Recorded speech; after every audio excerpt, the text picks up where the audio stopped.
was medically confirmed to be Watch a screen. I can't today, Mulala. Come on. a disc slippery.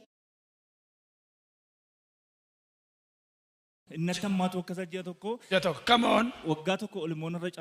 How he has been suffering from the pain since the last 1 month. Come on. For the last 1 month, he has been suffering of. Out! In the name of Jesus Christ. Malket.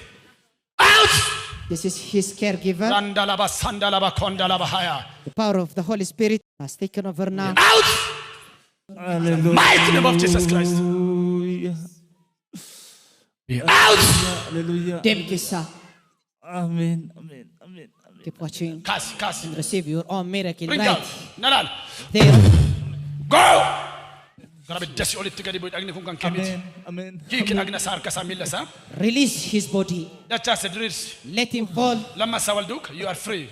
and stretch. Rise up. Keep watching at him. He was here. Walk the light of Bending to testimony. one of us. Keep watching. It's Ulfina. unbelievable. Miraculous restoring power of God at work. Unbelievable. Randalaba, Sandalaba, Kondialala, Bosia.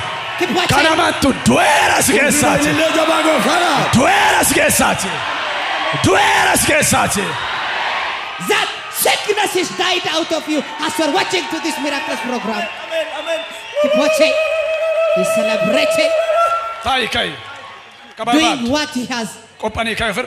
been suffering to do Yeah. since he Yeah. had that Yeah. pain. Yeah. Tis the Katana last dem.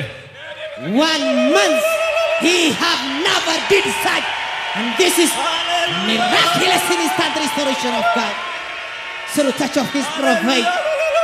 Jordan. For Jordan. Blessed be the name of the Lord forevermore.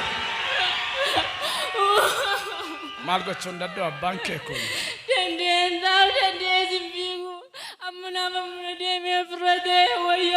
Amma mal tu skesa.